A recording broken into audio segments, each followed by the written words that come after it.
Boop.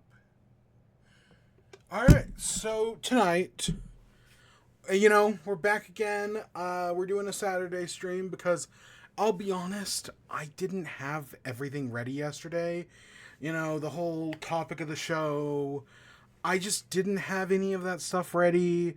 I've been so busy, and I got like half the shit I wanted done today. So, I don't even know if I should be doing this tonight.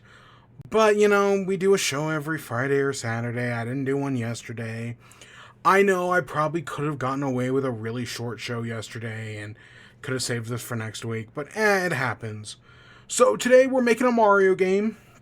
Last week we, talked about some ideas for the new Mario Kart that I still stand by. I talked with some other people about that, especially the Battle Pass thing. And they're like, I don't know about that, but I will still stand by it.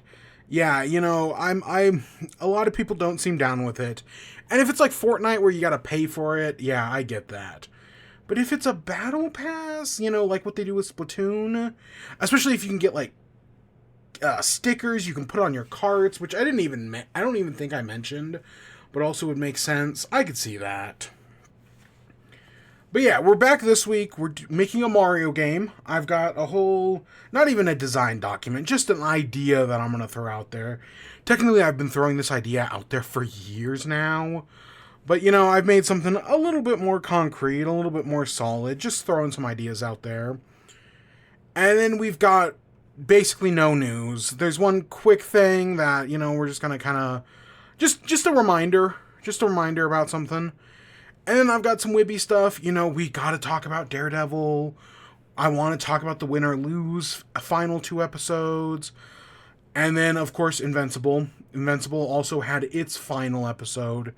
And oh my gosh, what a final episode that was. So we got a lot today. Do I hope the stream doesn't go over like 3 hours? Yes. Oh my gosh, because yes, I still have stuff to do tomorrow. But that's kind of what to look forward to tonight.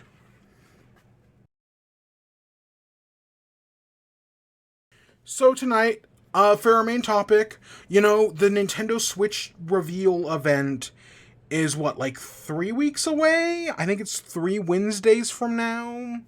So that's right around the corner. I mean, it's this upcoming Wednesday, the Wednesday after that, and then the event is that following Wednesday. It'll be here like that. We're April 15th.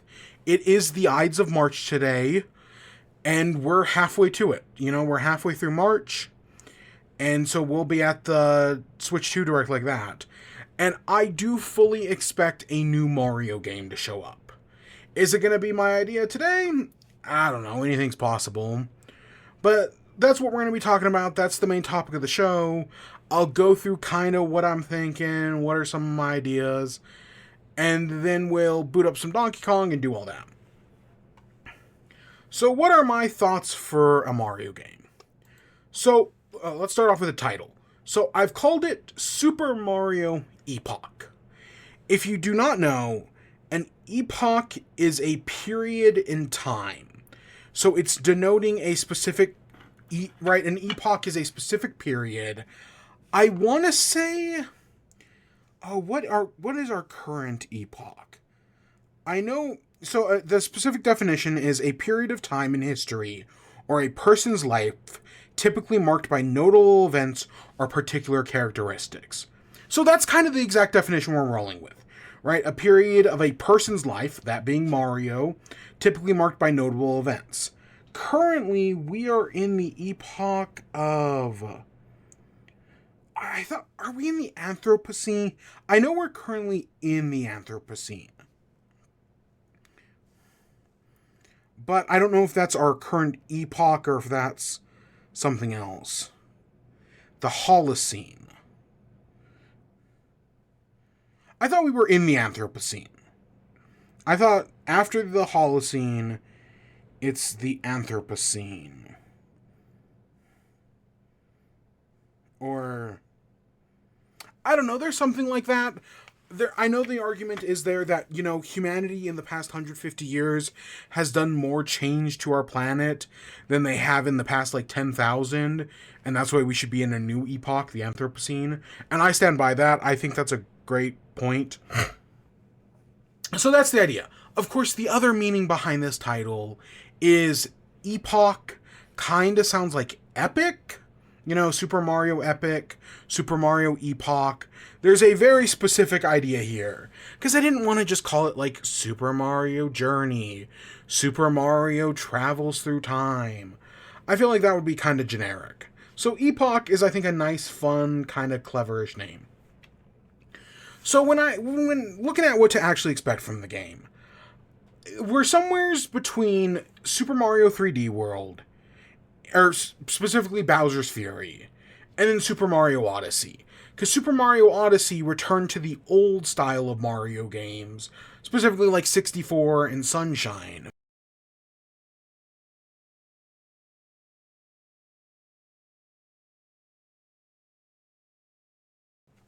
Whereas 3D World was, much more linear. It was basically like a 2D game, but in a 3D style.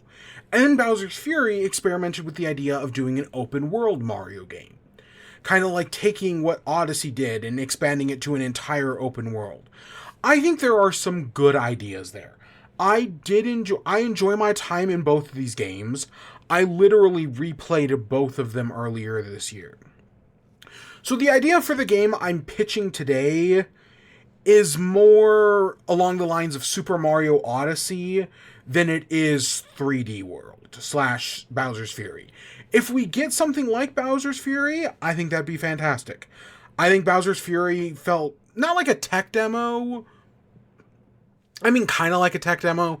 It reminds me a lot of the original Luigi's Mansion or the original Pikmin, where it's yeah, there's a full game here, but they're clearly experimenting with stuff and will hopefully make something bigger in the future. And I have a lot of hope that we're going to get something new and big in the future. But for today, let's just say it's more like Odyssey, where it's a series of different worlds that, you can explore, you can collect collectibles in any order, any time period. Maybe there are story missions you could follow. I'm thinking of a game that plays more like Odyssey than I am Bowser's Fury.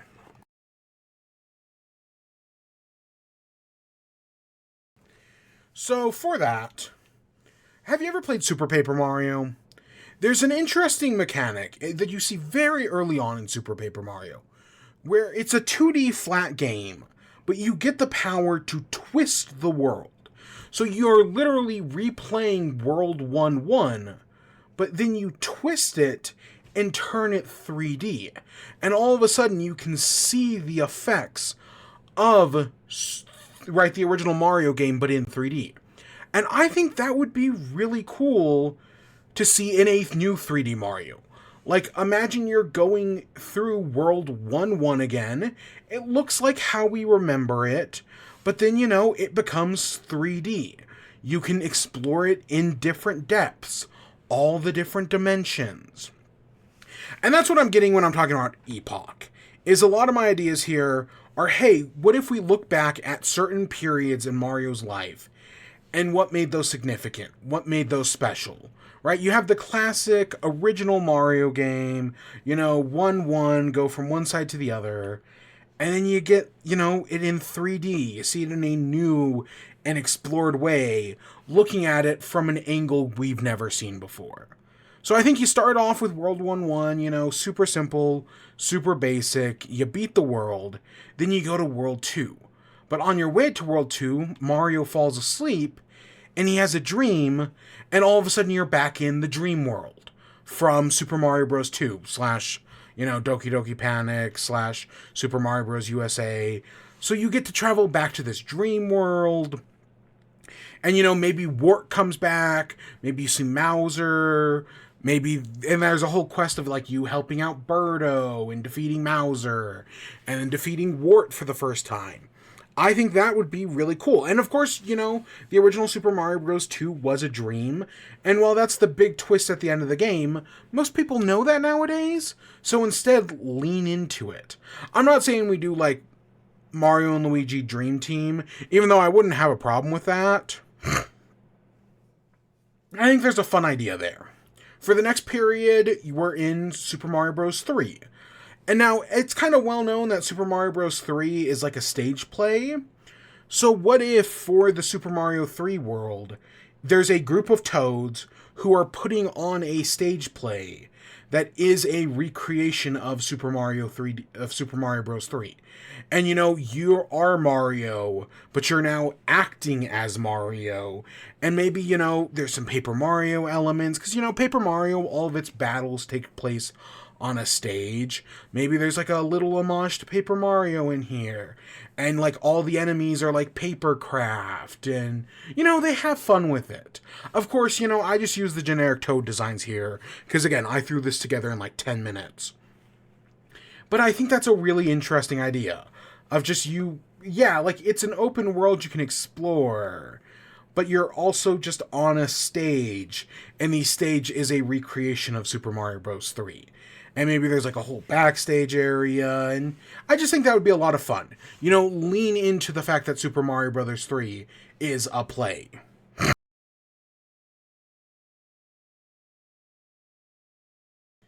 I think it'd be cool if we go to Sahasraland. Sahasraland gets, it doesn't really get mentioned anymore. We know it has, like, the pyramids and the deserts and whatnot. And it can be a lot of fun. So I'd love to see Sahasraland come back. Maybe it's based on the deserts. Maybe Daisy shows up again. And then you battle Tatanga. Our little gremlin space alien guy shows back up.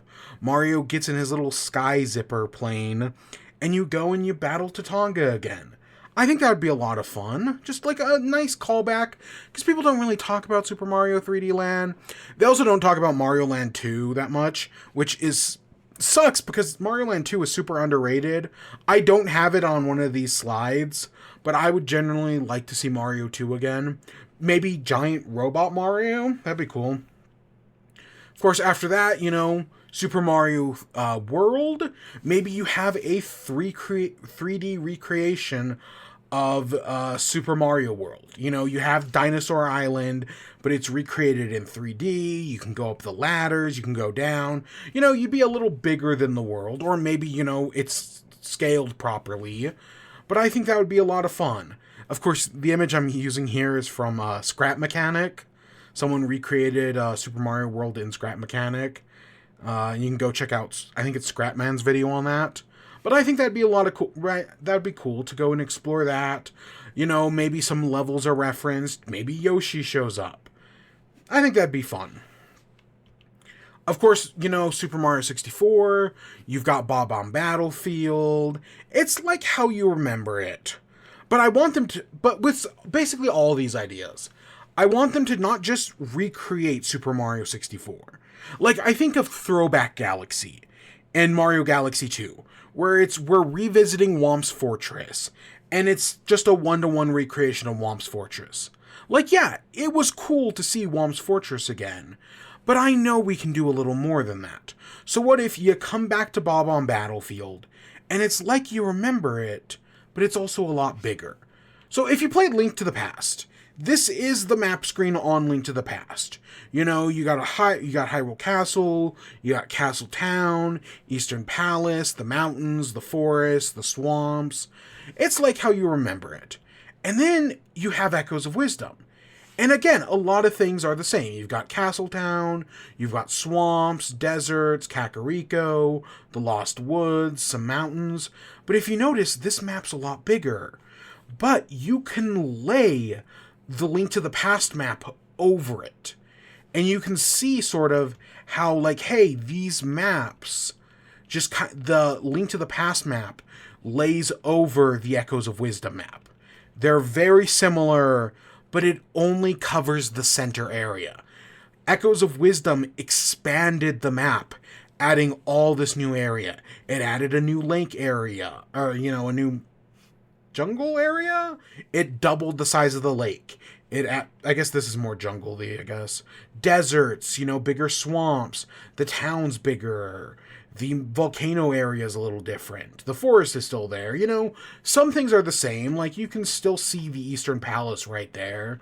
and it's on this map. It's not a one-to-one recreation, obviously, but I like how they took A Link to the Past's map and just expanded it. And I'd love to see the same thing for Bob-omb Battlefield, right? We see where it cuts off in the blue here at the end.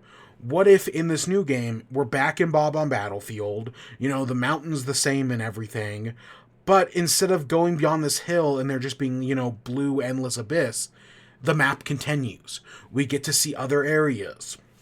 Maybe there's like a Bob-omb town, and we find out the Bob-ombs are having a race war between the black and the pink Bob-ombs, and you gotta like help out.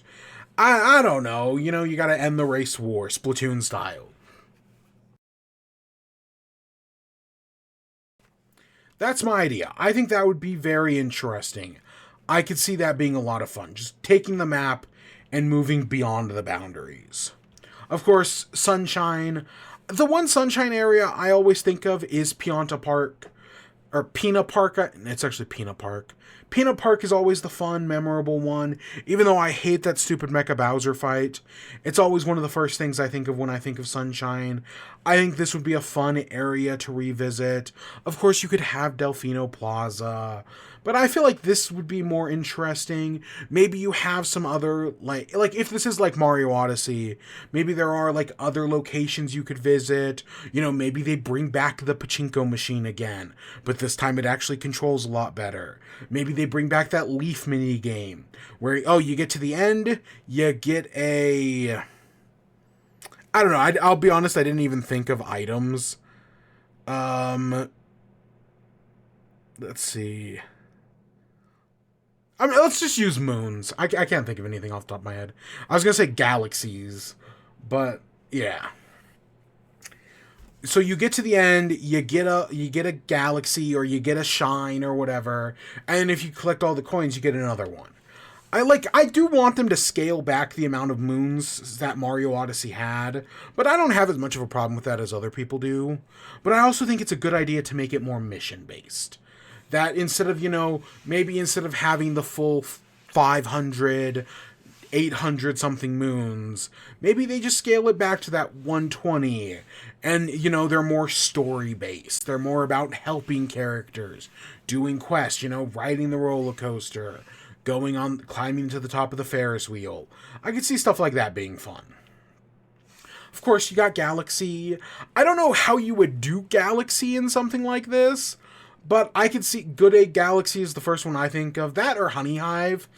It'd be cool to see that again. You know, maybe you're shooting through Galaxy. Maybe Good Egg Galaxy, instead of being like all these little like planetoids, you know, floating about, maybe it's just one giant planet. And like, it doesn't feel like it's so big that it doesn't feel like a planet when you're on it.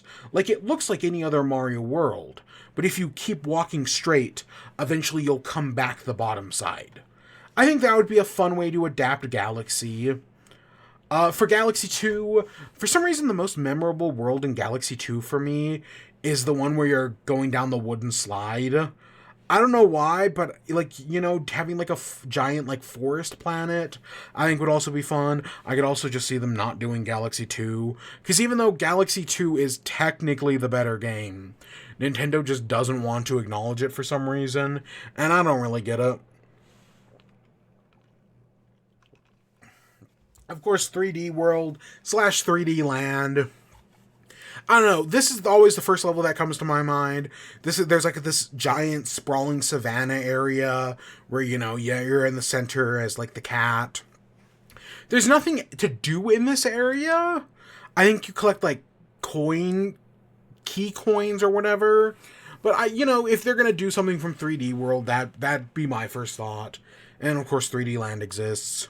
Speaking of games that exist, the new Super Mario Bros. Games. If you can't tell, I'm trying to do most of the mainline Mario games. The only one I've really skipped so far is Super Mario Bros. 2.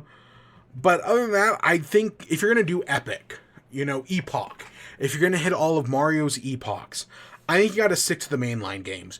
Even though I'm not opposed to, like, a Mario Kart stage, like, the idea of, like, actually being able to run around, like, Electrodrome or Rainbow Road.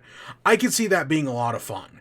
I could see them doing a Mario, maybe you're like actually exploring a Mario Party board as if it was like a Mario level. I think that could also be a lot of fun.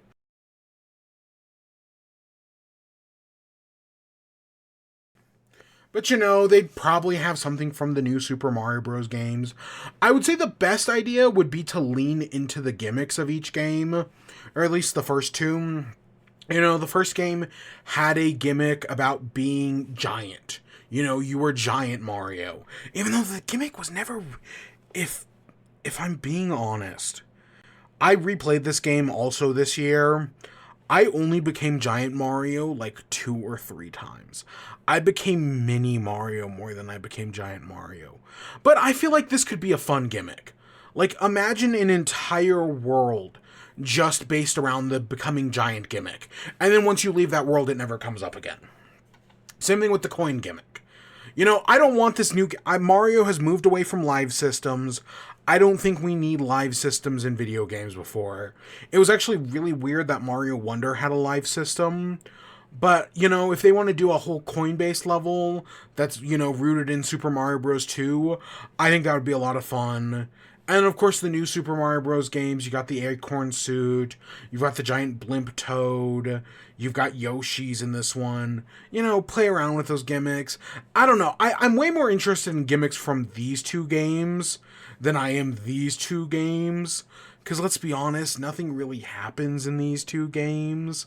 Like, yeah, they exist, but they don't do anything special or interesting, unlike these two, which are actually innovative and fun and kind of creative and at least trying something new. Whereas I can't give anything to New Super Mario Bros. Wii. I also, what I wouldn't mind in this game either, since we're here?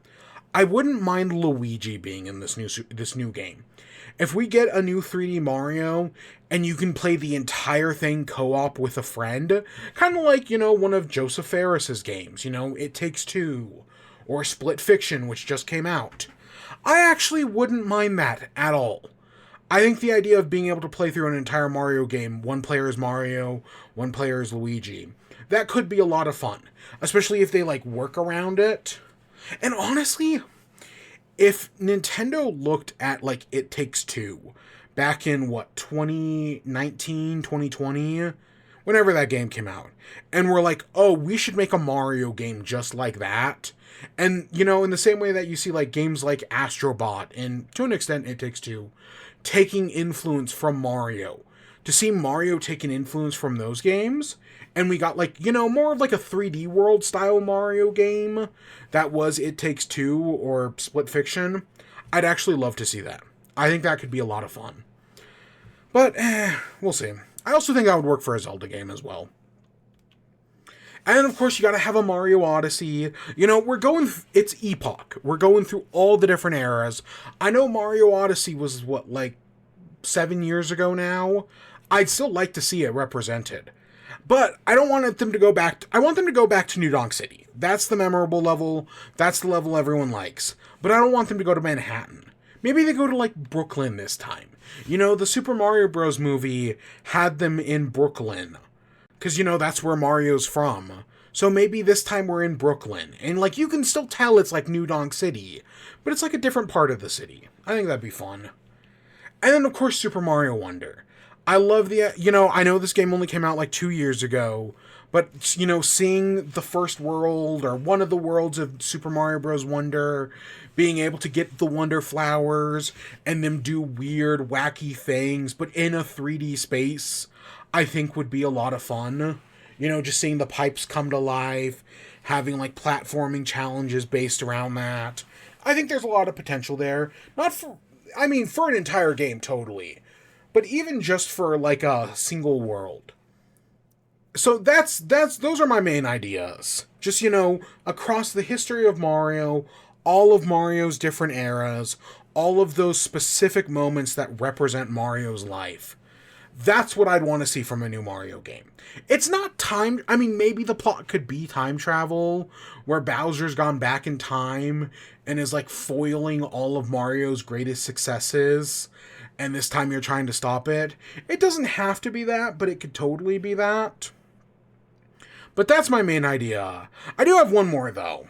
So, most Mario games have some sort of gimmick. Well, okay, 64's gimmick was that it was 3D. Worlds was that you had Yoshi. Sunshine, you had the water jetpack. Galaxy had, the motion control Luma Shake thing. Odyssey had Cappy. My idea for a gimmick for a new 3D Mario is, do you remember Link Between Worlds?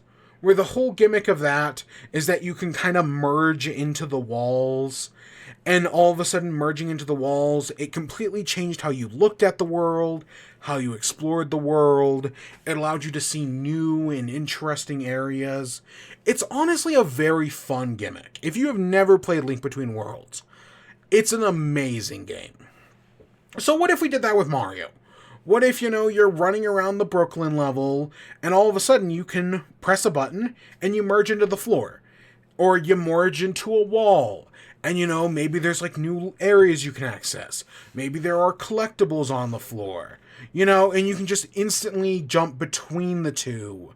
So that way, no matter what's going on, that's the big gimmick. And that, changes exploration.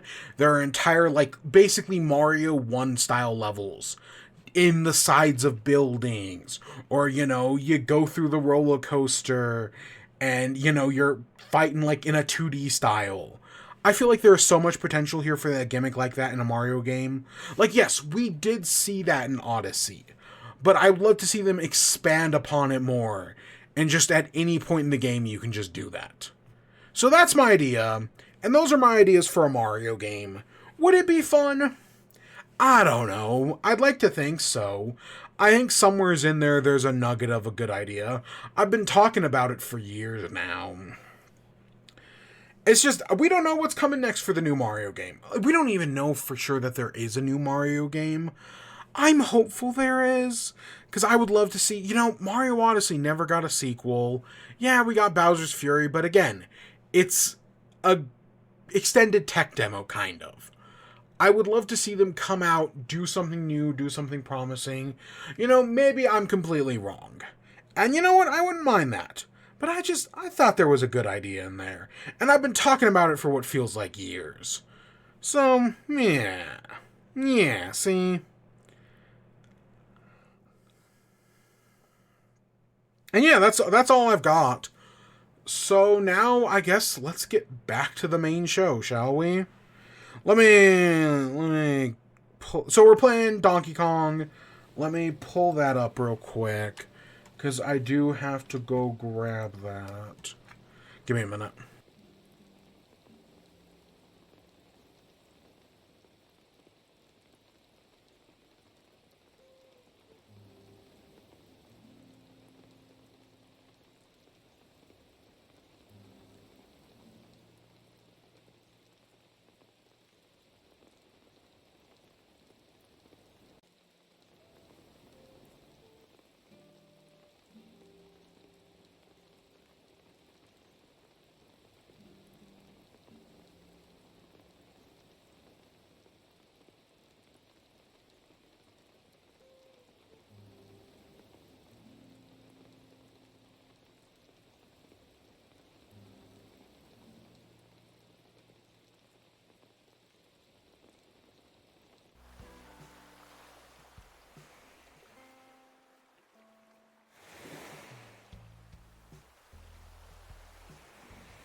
Alright, here we go. I loaded up the game and was like, oh shit, I need to pee. So I ran back. Alright, so for the remainder of the show, we have news. But I'll be honest, I don't have that much news. Let's just be real here. It's not that nothing happened this week. It's just nothing I normally talk about. Like, oh wow, Nintendo filed a new patent that basically confirms that, you know, amiibos will work on the new Switch. And that, the Switch will have Wi-Fi 6. Oh wow, I wonder if that's actually going to help the internet connection at all. It's not? Oh shit, no surprise there. Like, wow, Nintendo, you can't fix your Wi-Fi? Oh, shocker. I don't know, I saw Game Explains post something where they're like, oh, here's our new thing. Because YouTube still recommends Game Explains to me every once in a while. Because I never actually blocked them. I don't even know if you can block people on YouTube. But, I didn't actually watch the video, obviously. So, I don't know, we might have gotten something new from Nintendo patents or whatever, but nothing I'm really interested in. The only news story I actually care about. So, Sony put out a thing. This got leaked. This was not intended to be seen by the public, but it was. And they've basically recreated Aloy from Horizon using AI. And they've made an AI character who will answer questions. And, like, it's not very good AI. Like, yeah, it's creepy enough on its own. And this is not something that, you know, should exist. But, yep, this video got leaked. It was put out there. I assume not intentionally by Sony. I don't know if they've made an official response to it yet. But, yeah, you know, we're living in an age where people don't like AI. I know for some people, you know, especially like high schoolers, AI is, oh my god, this is gonna make me graduate all my classes. I won't know shit, but at least I'll get an A. You know, shit like that. You know. But, so I don't think Sony has said anything. I could be totally wrong. The one person I do know who said something, because it showed up on my TikTok this morning, was Ashley Birch. And I know Sony has responded to her, because she is the voice of Aloy, and they reached out to her, and basically told her that, hey, we didn't use your face, because she also does, like, the face model. They didn't use her face model, they didn't use her voice. You know, this was all done by AI. And you can kind of hear it, like, you can kind of hear the voice that they have on this AI Aloy is very robotic. So you can kind of hear it, but this still reeks as all sorts of scummy. Now, the one important thing I want to bring up from Ashley Birch's response is she basically reminds people, because I feel like it has been a little bit since we've talked about this, SAG-AFTRA is still on strike against the video game industry. That the video game industry keeps talking about using AI just like this. And so, you know, the people of SAG want protections put in place by the video game industry that they won't use AI. And so far, the video game industry has refused. I feel like because this strike isn't, you know, the Hollywood actor strike, I feel like this one's getting talked about a lot less, but is just as important. I feel like we've talked about it a lot less over the past few months, and definitely so. But no, 100%, I still support SAG. I still support this strike. And especially after seeing this footage, you know, everything they talk about with, you know, video game companies using AI.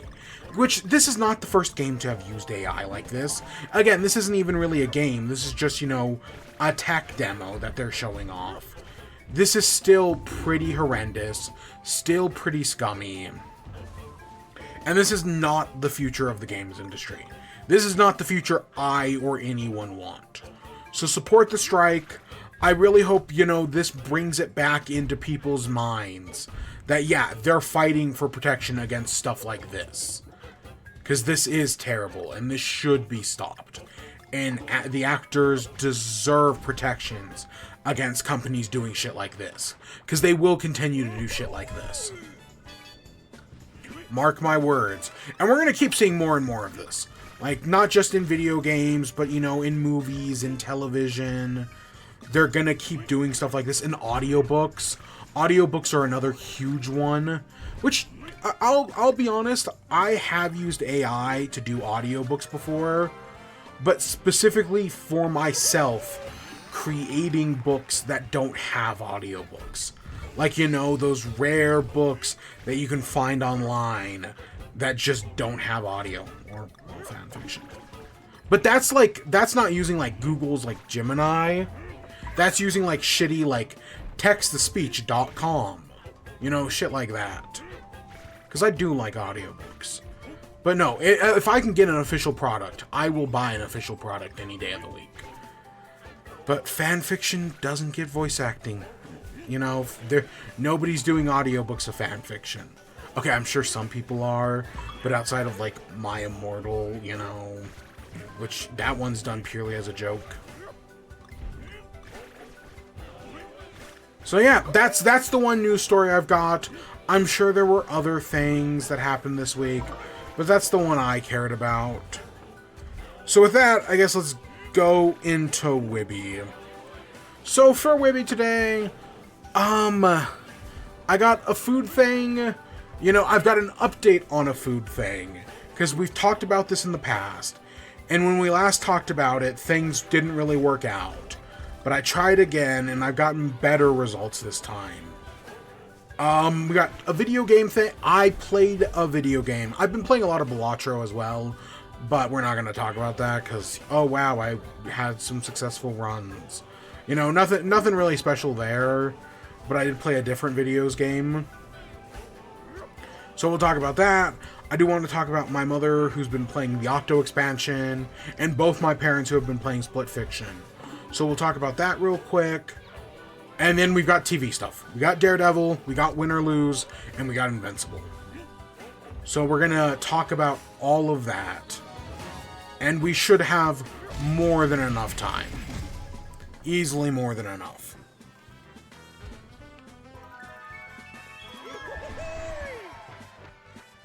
Because that was just...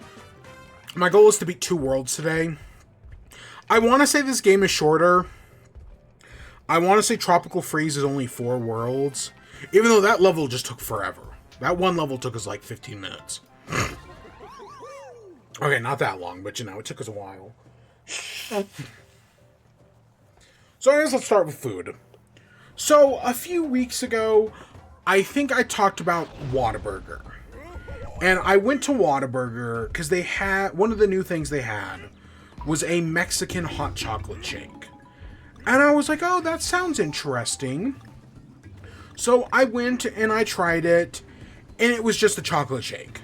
It didn't taste like a Mexican hot chocolate. If you've never had Mexican hot chocolate, I don't remember the brand name. I don't think it's Abuelita, but it's something like that. And, you know, they're like these pucks, these chocolate pucks. They come in a specific container with, you know, a specific logo with an Abuelita on it. And, you know, it's hot chocolate, but it's more like, to use a British term, it's spicy. Imagine if they made hot chocolate spicy. Like, it's got enough spices in it that it would kill a British person. Just to kind of put that into perspective. So, right, it's strong, like cinnamon. That's, I guess, the word I'll use. It's got cinnamon. It's got other spices in it.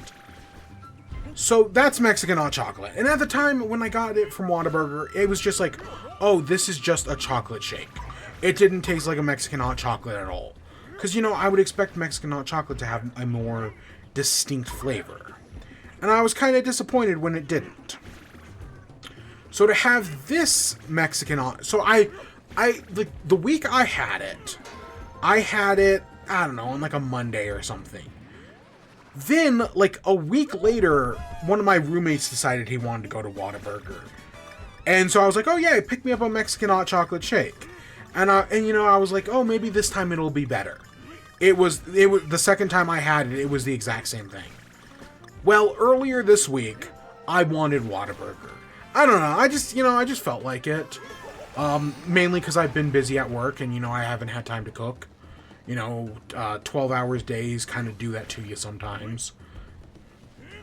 So I was like, okay, I'm just going to go pick up Whataburger, which is exactly what I did. And then I was like, you know what, fuck it, let's try the Mexican hot chocolate shake. Maybe third time's the charm. Sure enough, third time was the charm. I got it, and sure enough, it tasted like a Mexican hot chocolate. It actually was spicy. Again, to use a British term. For the people who think salt is spicy. But no, I thought, now that I've actually had the Mexican hot chocolate version, like an actual genuine one, well, what are my thoughts? It's fine. Can I be honest? I've tried to get this thing 3 times, and I'm not even a big fan of Mexican hot chocolate. I don't actually, yes, I've got that nostalgia for it. The family, did it around Christmas time for many years. So I definitely do have nostalgia for Mexican hot chocolate. But I'd never actually, cared for Mexican hot chocolate. It had never been, a specialty or, a delicacy or anything. I don't know. I was much better. I always just preferred normal hot chocolate, fucking Swiss mix. I'm not picky when it comes to hot chocolate. I'll be honest. I don't know. I do like caramel. There's usually only around Christmas I can find it. A caramel hot chocolate that is really fucking good. And when I do find it, I buy 4 boxes and try to get that will last me until next year, until the following Christmas season. But yeah, I'm not I'll try anything, but I'm not a big Mexican hot chocolate guy. And the Mexican hot chocolate shake, yeah, it was fine. At least it actually did taste like Mexican hot chocolate this time. But it was nothing would I get it again? Probably not. But then again, Whataburger shakes are a lot. They're good. They're just a lot.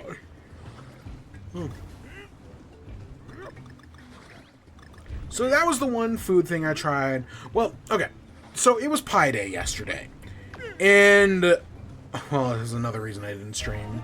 So, normally for me, right, I thought pizza pie. And normally I go to 2 pizza places. There's Domino's, who is old reliable. Well, there's Pizza Hut, which I only do stuffed crust for. If I want a stuffed crust, I'll go to Pizza Hut, because fuck Papa John's. But the other place I go to is a local place, which I'm not going to say, but it's a local place, and they're like a Chicago deep dish style place, and they're pretty decent. But it was Pie Day yesterday, and I was like, you know what? Maybe let's try a new place. I saw a while ago, again without naming any specifics, I saw someone post hey, what are the top 10 pizza places in town? And this place that I'd heard of, but I'd never been to, was number 2 on that list. And I was like, oh, that sounds very interesting. I've never been here. So with Pie Day, I was like, you know what? Fuck it. Let's actually go to this place. So I went there, tried their pizza, and I liked it. I wasn't blown away by it. But it was a nice change of pace. It's a pan pizza, which, to be fair, I do like a pan pizza. They also do a thin crust. I'm not a thin crust guy. There's only a single pizza place I like thin crust from. Right? Other than that, like California Pizza Kitchen, I shit on Papa John's. Honestly, I think I hate California Pizza Kitchen even more, because I do not like their cracker thin crust. But no, I tried this local place, and you know what? It wasn't bad. I do still have left over, like, I got, I tried just a normal pepperoni, and then I tried, like, one of their specialties. And the pepperoni I thought was pretty decent. I don't want to say it's a doughy pizza, but, like, you can definitely taste, like, the pan pizza of it all. Like, it leans heavily into its, like, breading. And I don't think that's a bad thing. I do like a good pan pizza. So I thought the pepperoni was good. The specialty one I got, which let's just say it's a pesto. Because, well, it was. But, yeah, it was a pesto. And it was okay. The pesto was fine. I definitely, if I ever go back, which I probably will, because they were decent. And they were super nice when I went in, There had been, like, an issue with, like, they'd screwed up one of my things. And they were like, oh, don't worry, we already noticed. We were already taking care of it. They were super nice, so I'll probably go back. But yeah, I probably wouldn't do the pesto again. But the pepperoni was good. Sometimes I can be basic when it comes to pizza. Sometimes a good pep is all you need. And yeah, they did a good pep. And it's also just nice to try something different. When you're narrowed down to like 2 places, maybe, 3, depending on if you want a stuffed crust. It's nice to bring something new into the rotation.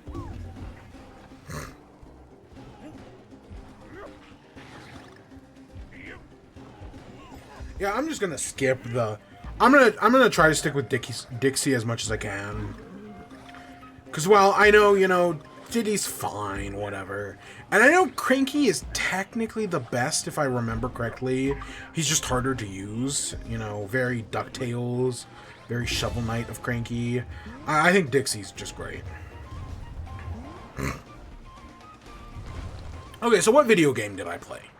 So, there was an update on Nintendo Switch Online recently, where they added 2 new games to their Game Boy feature. The first game they added was... Oh shit, what was the first game?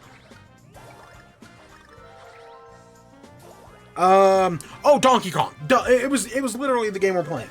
It's the 1994 Donkey Kong game? It's either 94 or 96. It's a Donkey Kong game that plays like the original, arcade game. I literally think it's just called Donkey Kong. That Donkey Kong remake we got last year? It's the prequel to that. Right, when we got Mario vs. Donkey Kong last year? Yeah, it's the prequel to that game, it's an original Game Boy game.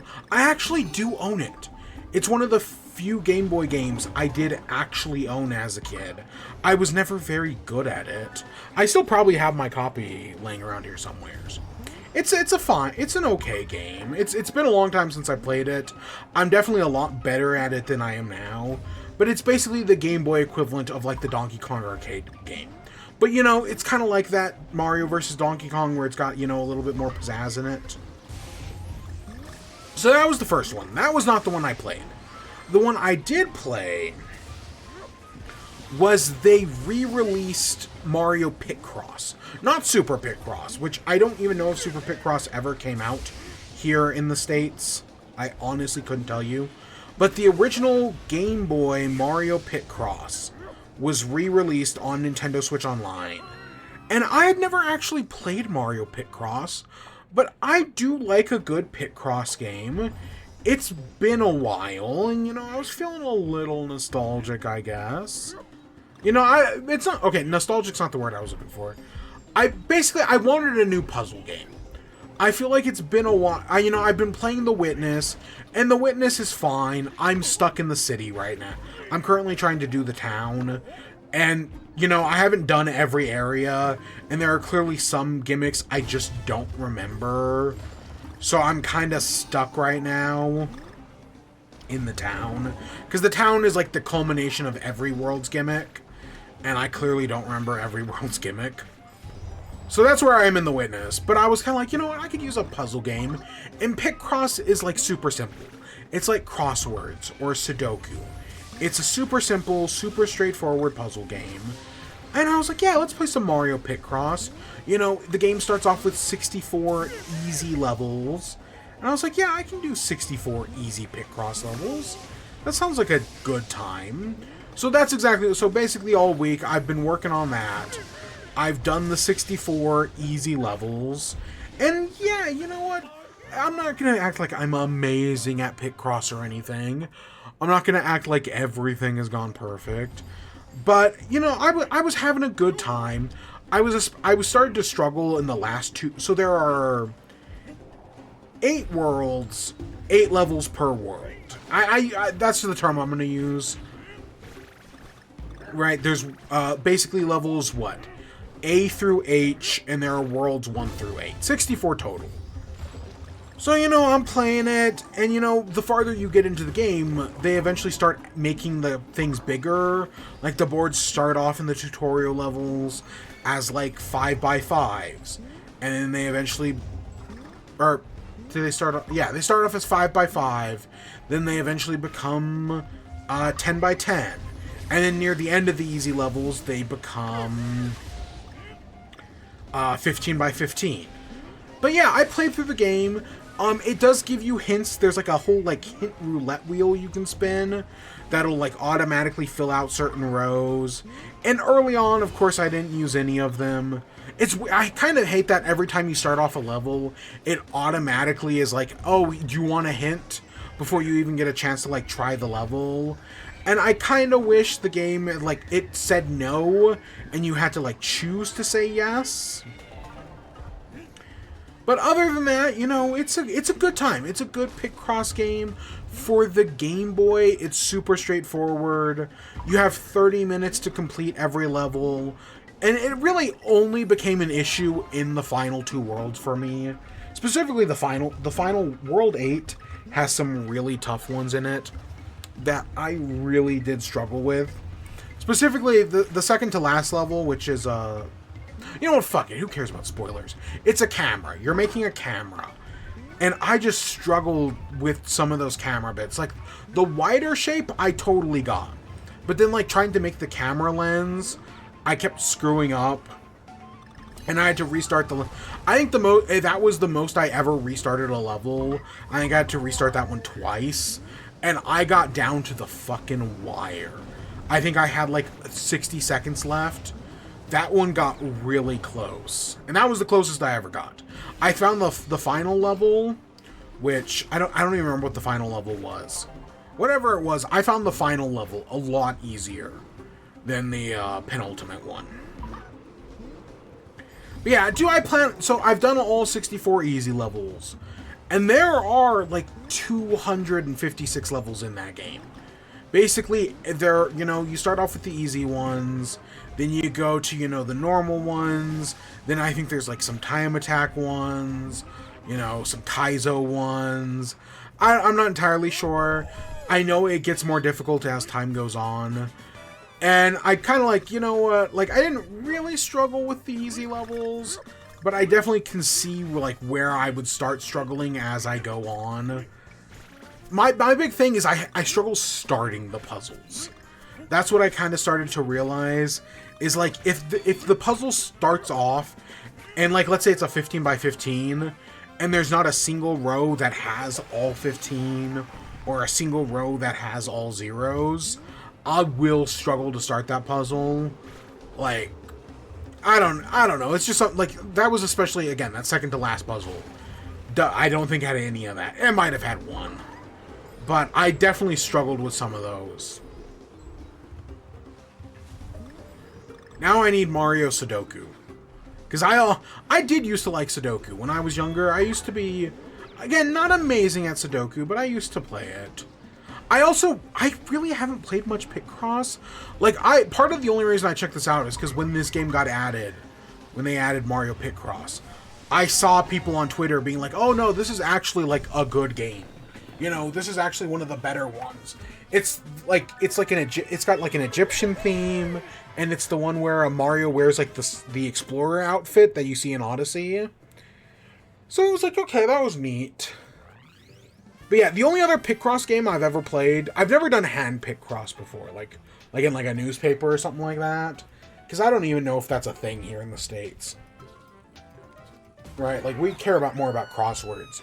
But, the one Picross game I played was Bullrock. There's a guy... There used to be a YouTube channel called Bullrock's Game Room. And he did a video of how he was addicted to Picross 3D. And when he made that video at the time, like, whatever Nintendo game came out, like, later that week, I went to pick up at GameStop. And when I did, I saw they had a copy of Picross 3D.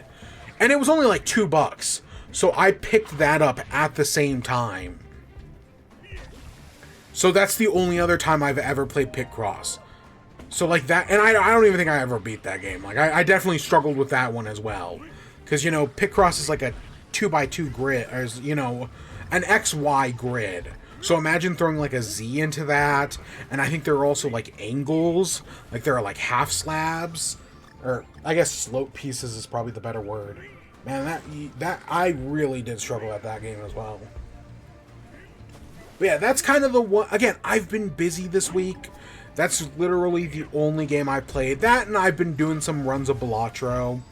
I don't know. I still have so much in that game to do. So I was like, yeah, let's just do some runs of Balatro, you know, let's have some fun. Specifically on the Switch version. And yeah, it's, you know, it's still Balatro, it's still a good time. But that's all I've been playing. Now, my mother, on the other hand. So last I talked, I want to say my mother had just beaten Splatoon 2. She beat the main story mode. You know, I talked about how she had struggled her way through the levels, beat most of the bosses on her first try, and then she was starting the Octo expansion. And, like, the game crashed on her, and so she had to, like, not restart it, but, you know, it was one of the only times I've ever seen, like, Splatoon 2 crash, like, outright, not online. So she's in the Octo expansion. And let's just say the Octo expansion has been a bit of a struggle. Oops.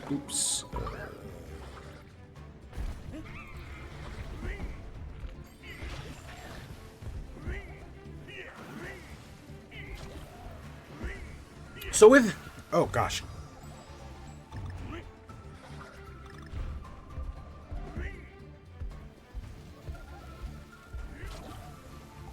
Oh, my left nostril's completely blocked up.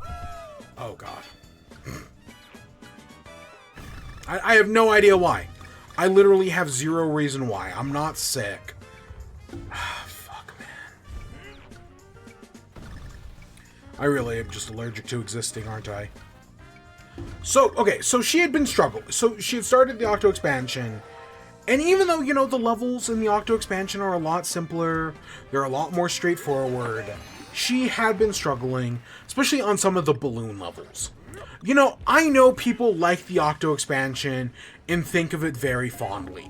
And I also think of the Octo expansion very fondly, but fuck, man. I'd forgotten how many balloon levels are in that game. She got to a point where she had like 8 different paths to go, and every single one of them was a balloon level. There are so many more, just like, hey, pop 50 balloons. Hey, pop 20 boxes and avoid all the fail balloons. Hey, pop 30 balloons while traveling through the stage. Ride on the rail and pop 20 balloons. Ride on this giant X and pop the balloons. I seriously have forgotten how many balloon levels there are in the Octo expansion. Not that the Octo expansion's, like, bad or anything. I mean, I still remember having a great time with it. But there are so many balloon levels. And when it's not a balloon level, it's an 8-ball level. Actually, she's been doing perfectly fine at most of the 8-ball levels. Like, yeah, she's not getting them first try. But she's not, like, the balloon levels...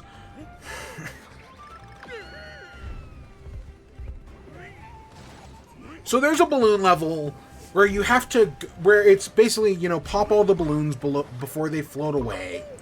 And it's going through, like, one of the story campaign levels. Like, one of the first levels of the game. And so you've got to get, you know, the 30 whatever balloons And it'll be like, oh, a row of 3 will pop up. You gotta pop all of them before they fly away, and then a row of 4 pops up. And then a row of 6, and, you know, so on and so forth as you go through this campaign level. I intentionally, I realized very early on she's going to run out of money, which I'd never seen anyone run out of money. She ran out of money. When you run out of money in that game, you take a loan from the bank. Basically, Marina is the Bank of Marina.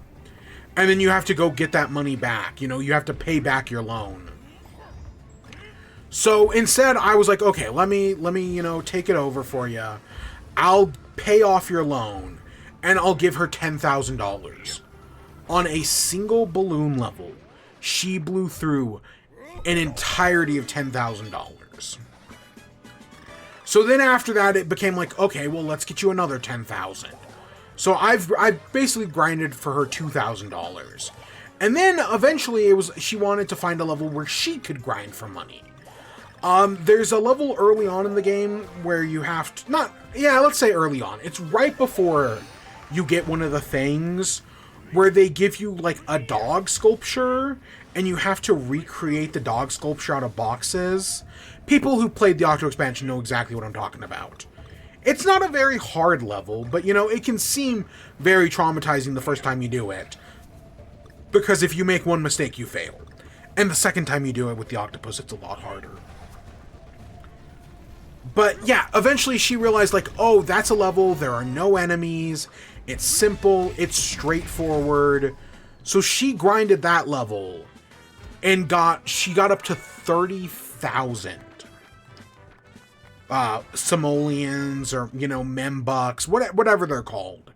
She got up to 30,000. And then just doing like 3 levels, she used it all up. Okay, she used up 20,000 of it. So she's now back to 10,000 in just like 3 levels. But she's halfway through. She's gotten the first thing, one of the things, the spinning blades, and then she's got the switches, which is on the opposite side. So she's gotten 2 of the things. You know, I'd say she's halfway maybe. But yeah, some levels come to her easy, but most of them, you know, she just struggles with. Where I left off with her, she was working on that one I mentioned earlier where you're on a... Oh, so she did one where she was on an X, and the X is rotating, and you have to dodge the green blades while popping balloons. Not the hardest balloon level, not even close. But it took her a little bit to get through that one. And now she's down in one of the lower tracks. Oh, you don't die... It's nice that you don't die instantly in this. Which I feel like how it worked in the first game. Any hit you took instantly killed you. So she's down in one of the lower tracks. And she's come to her first boss.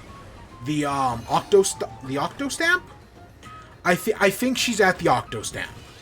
But then her controller died. And, you know, I haven't talked to her since. So that's where they are with that. You know, she's working through it. But yeah, she's about halfway through the Octo expansion. She likes online battling a lot. Specifically Turf War. She's played mostly Turf War. She is ranked like 12. So she has unlocked ranked mode. She's done like a game or 2 of Rainmaker, which I think she lost. She's done a game of Splat Zones. And then she saw me do a game of Clan Blitz. I did a game of Clan Blitz for her, just to kind of show it off. But she still needs to do tower control, and then she still needs to try Clan Blitz herself. But yeah, you know, she likes Turf War. Because, you know, as long as you're painting the ground, you're contributing to the team. And that is something she can definitely do. So that's kind of where we are in Splatoon right now. Did I just beat that on my first try? That doesn't really happen. Usually I hate levels like that.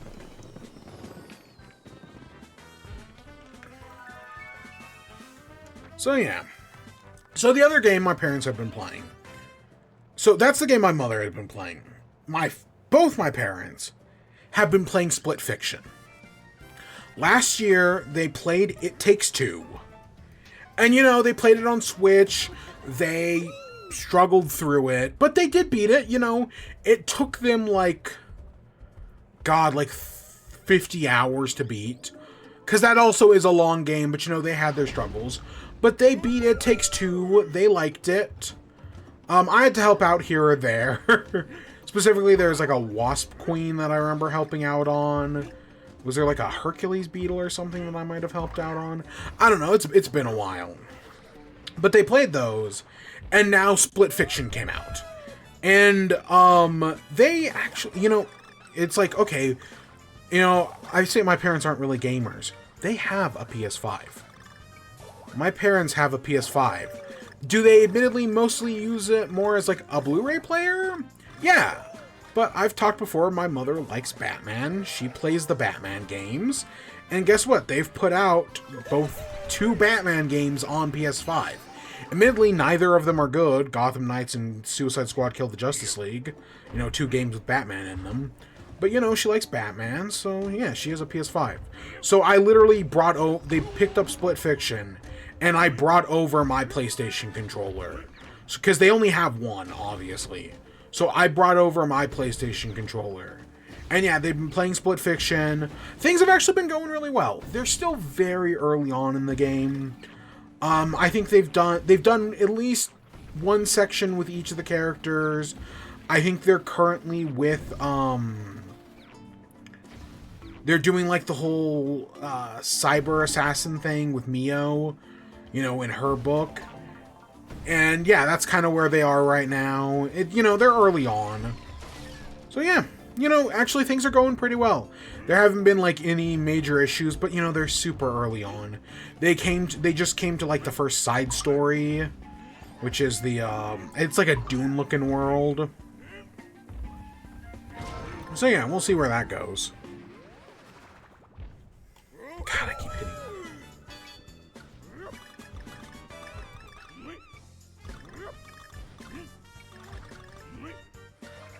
Yeah, I am watching them play Split Fiction. It very much feels like one of those, you know, there's all this debate about like, are video games art? You know, what defines art? How do we classify it? Are video games art? I think the whole are video games art debate is dumb because video games just are art. Like, that's not up for debate. They just are. But for some reason, watching Split Fiction has kind of reminded me of that, because there's this whole level of like, yeah, you know, it's a game about 2 people who are trapped inside their own books they've been writing, but the story is like, yeah, it's not the most high class story in the world, but by nature of it being a video game, like, yeah, you could write a book about characters being trapped in their own book. It's totally happened before. But I feel like the nature of video games, making it playable, makes this such a unique experience that you really can't get with a book or a movie or a TV show. There's something about Split Fiction that, and like the feeling of art, that makes it feel wholly unique to video games in a way that like, oh, this is a story that can only be told as a video game, because that's what it's designed to be. I don't know, it's just something I've been playing, thinking about. You know, I thought It Takes Two was fine. Everything I saw of it, it seemed fine. I was actually really shocked when it won Game of the Year. But even though, you know, they're still very early on in Split Fiction, everything I've seen of Split Fiction so far has actually really impressed me. So if we, you know, even though Joseph Fares is going to have some stiffer competition this year, potentially, hopefully, you know, if this is his entry for Game of the Year this year, I kind of get it.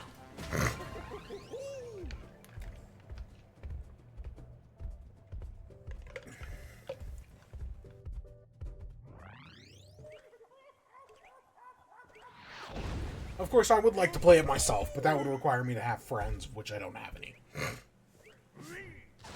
I mean, I make a podcast, man.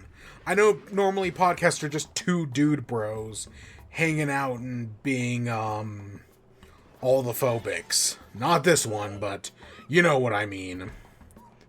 What's that stupid fucking castle meme?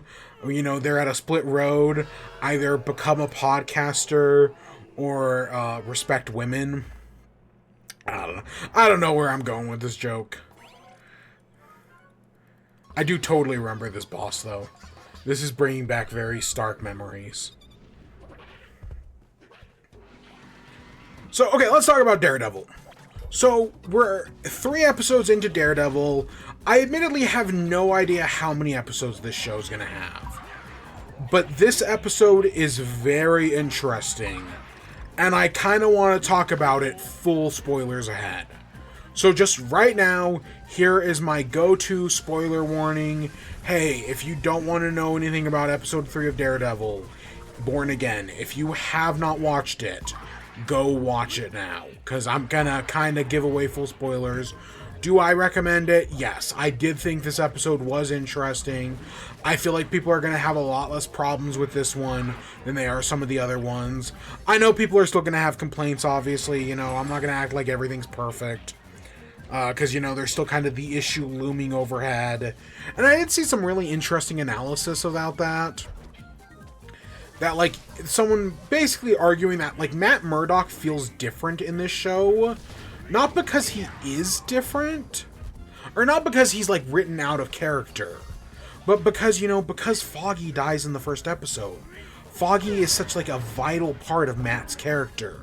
That him not being here just kind of by default makes Matt feel like a different person.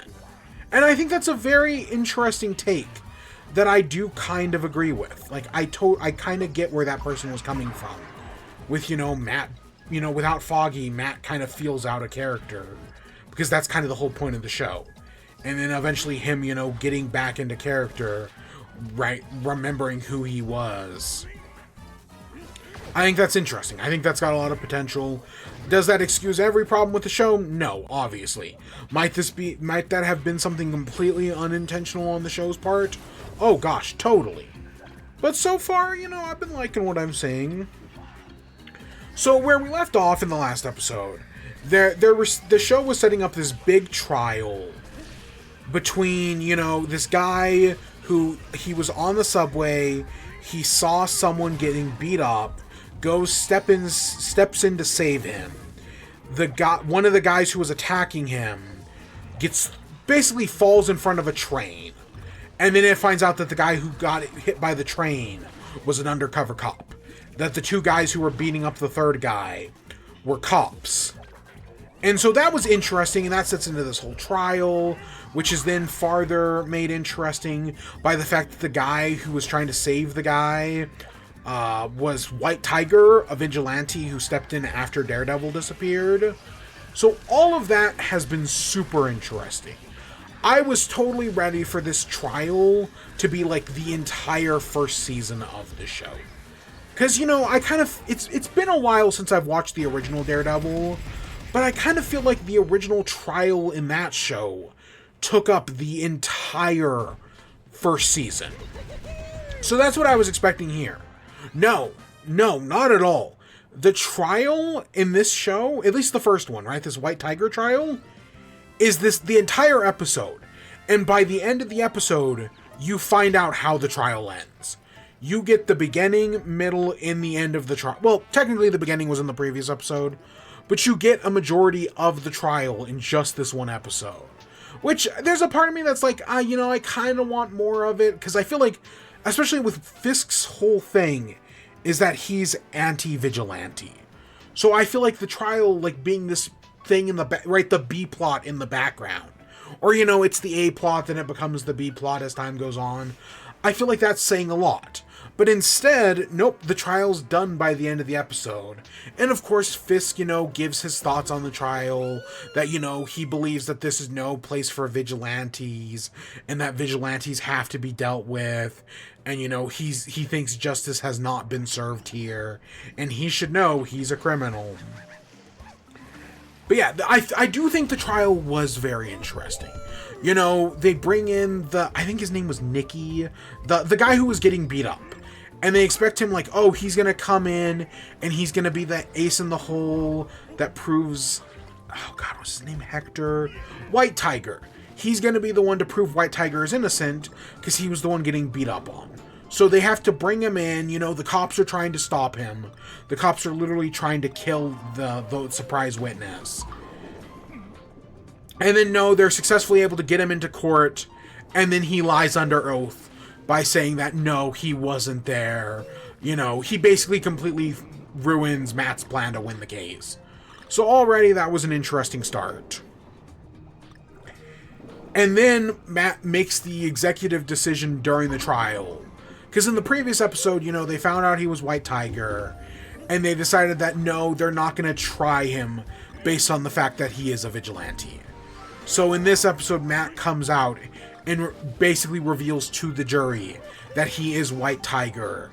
And then they use the whole White Tiger thing as like, hey, this is the defense. You know, again, I want to say his name is Hector. Fuck. No, give me a second. Let me look it up. I feel like the reveal, like, Matt, like, I saw Matt leading up to the reveal of White Tiger, right, revealing to the court that he was. I thought Matt was then late, because he talks to him in jail, and the guy's like, you had no right to tell the world I'm White Tiger. I kind of was hoping that Matt was going to say, like, oh, I'm Daredevil, now we're even. He doesn't, but I feel like that would have been interesting. It was Hector. Okay, good. Good, I'm not being racist. So that was all good. All the trial, you know, them reading court cases, you know, reports about how, you know, Hector is a good man, you know, reports from other police about how he saved the police, and that, you know, if Hector says he was stepping in to try to do something good, he was telling the truth. He's probably telling the truth. And of course you have the DA or whoever, you know, trying to be like, oh, well, you know, they claim Hector's a good man.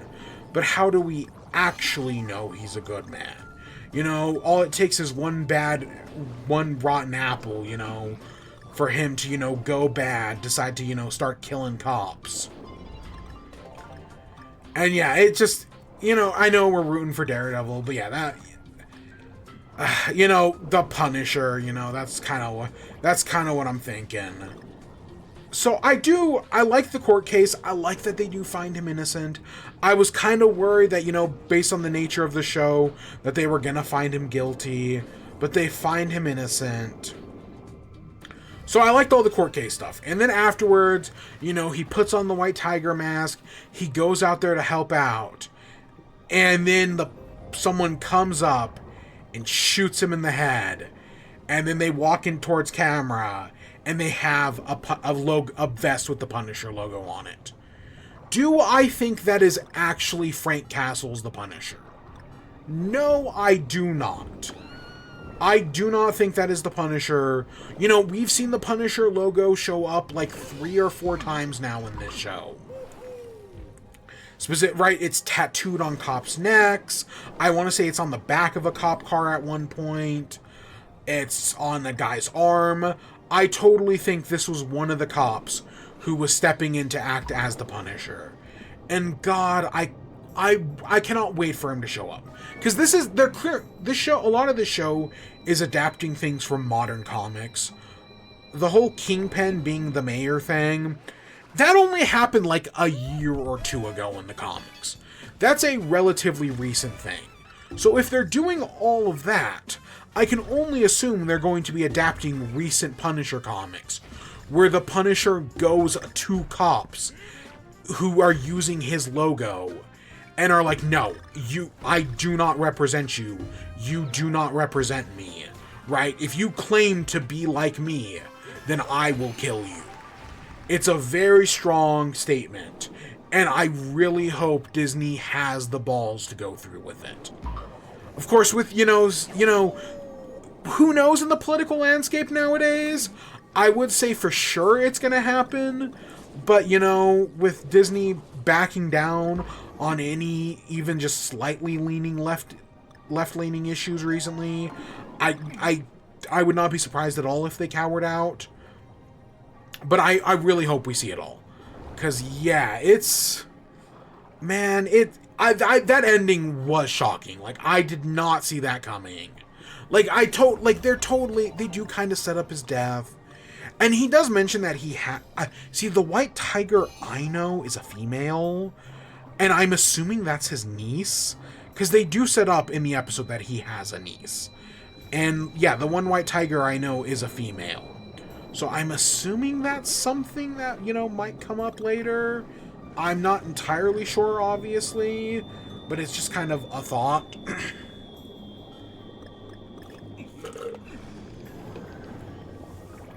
But yeah, I did like this episode. Yeah, did I expect to see more of the court case throughout the season? Yes, but I feel like what we got here is good. I do wonder how many episodes the show is. Is it 6 or is it 8? Because if it's 6, we're now halfway through. And I know Muse is supposed to be a big thing this season. And so far, we've only kind of seen them once. And that was just like one of their murals. So if this is 8 episodes, then they still got plenty of time. But if this is 6, then we're halfway through. And all the Kingpin stuff is fine. Him and his wife going to therapy. I think the episode starts off with a truck stop going wrong, where they kill the driver. And yeah, all the Kingpin stuff is fine. Nothing special, but, I'm assuming they're building towards something.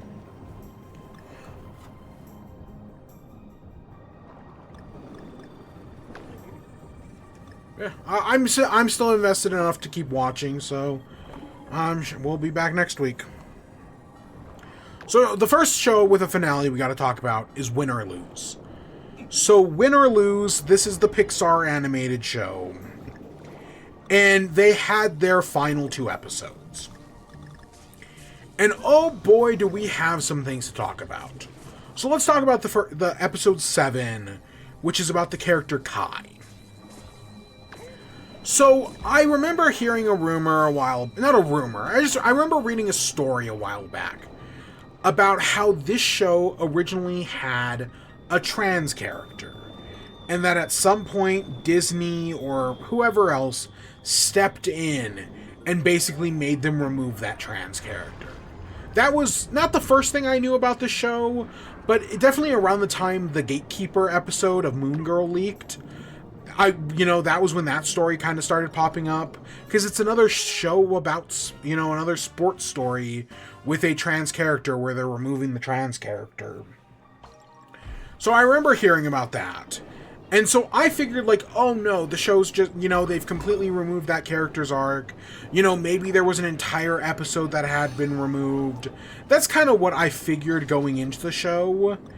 Actually watching it, I was really surprised at just how blatant episode 7 is about the fact that Kai is trans. Yes, if you're a transphobe, I could totally see how you could read this episode and completely miss the fact that this character is trans. Technically they never mention they're trans. They only use metaphors and allegories, and most TERFs are too fucking stupid to know what those are. Most of the time. Right? If you're just Joe Schmo off the street, or if you're some, suburban dad who's watching this show with their kids, your kids are probably going to miss it. There's a decent chance you miss it. But as someone who, knows shit about shit, that's all I could see in this episode. Within the first, 3 minutes, I was like, wait, this is the trans character. Oh shit, they're not even being subtle about it. I don't know what people look at this episode and how do they read it? How do people who don't realize this is a trans episode read this episode? Because that's the only way I can think about reading it. At least with Spider-Verse, they never say Gwen is trans, but you don't have to read between the lines that much to see it. It's kind of obvious, especially in hindsight. This, I don't know how you read it any other ways. Yes, do they use the metaphor of baseball and softball? Yeah, totally. But I don't know how you read this as baseball and softball. This is very clearly transcoded. And, well, yes, it is sloppy, and I kind of wish they had actually just fucking said it and gone through with it. I actually don't hate... Maybe it's just... I don't even want to say I'm giving them the benefit of the doubt. Because it's Disney. I'm not... Especially after The Gatekeeper, I'm not giving them the benefit of the doubt on shit. But I feel like if this episode had been allowed to be what it was supposed to be, this would have been great. So the episode starts off with Kai and her dad, James. They're moving in to live with the grandmother. And, you know, right off the bat, the grandmother mentions, like, oh, I have all the pictures of you playing baseball. And Kai immediately takes those down. She puts one in a plant. She throws one under her bed. And it's, like, very clear that, like, oh, those were her pictures, you know, when she used to look like a boy. And now she doesn't want to see those anymore. You know, they keep her hair hidden for most of the beginning of the episode.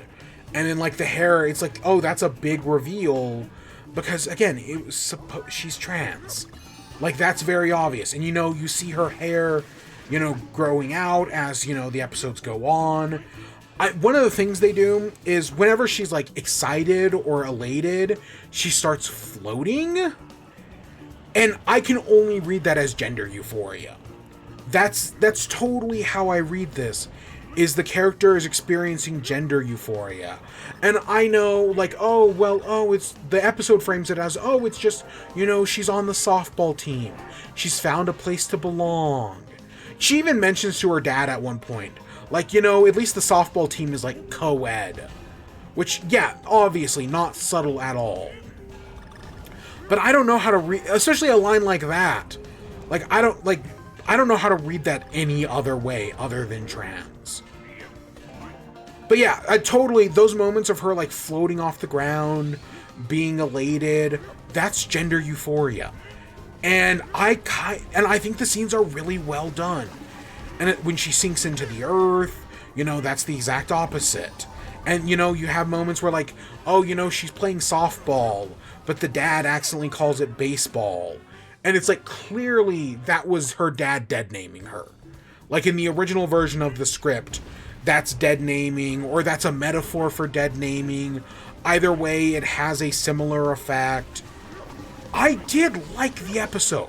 Would I have liked to see the original? 1,000% more.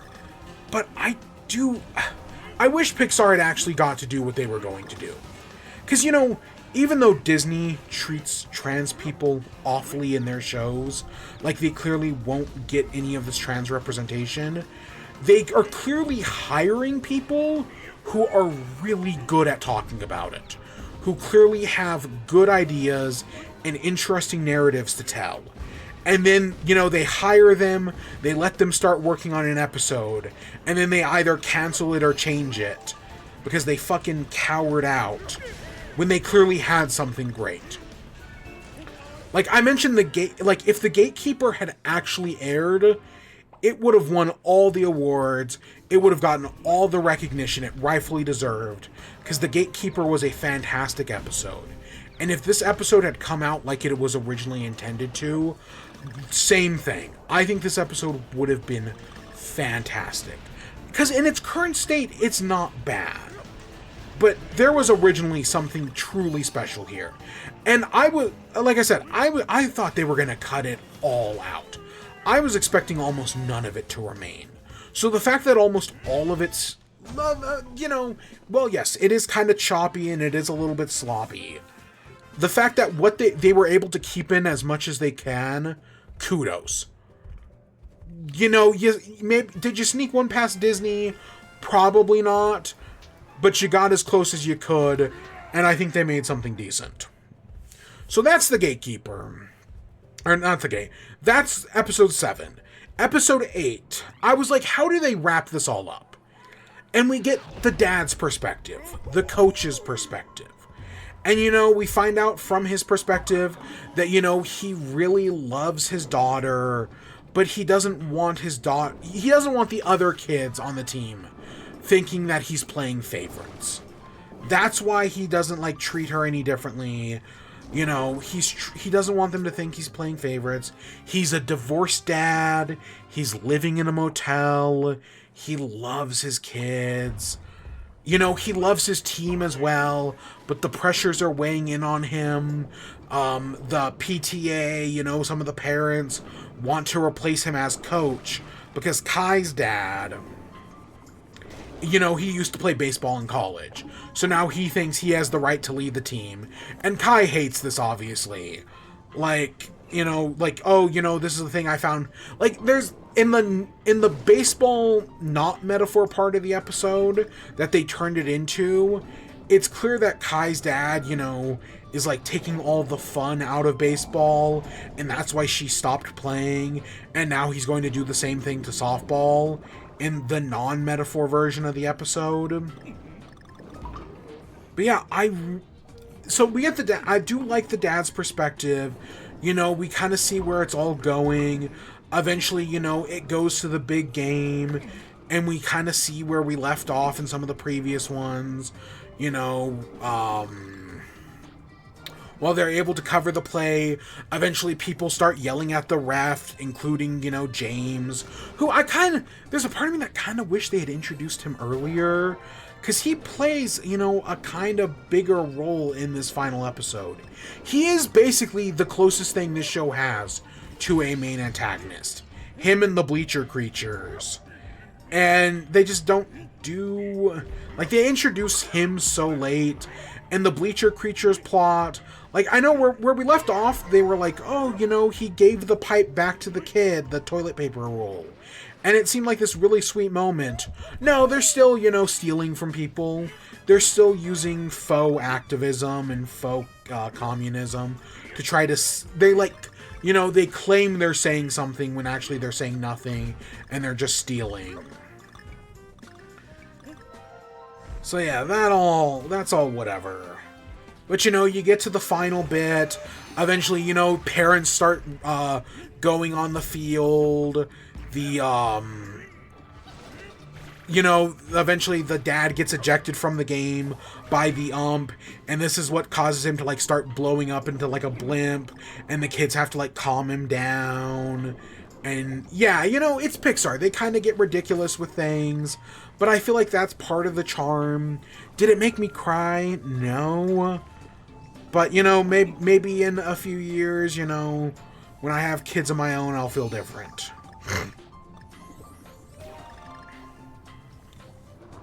But yeah, meanwhile, I knew they were setting this up, the romance between the umpire, Frank, and the mom, whose name I cannot...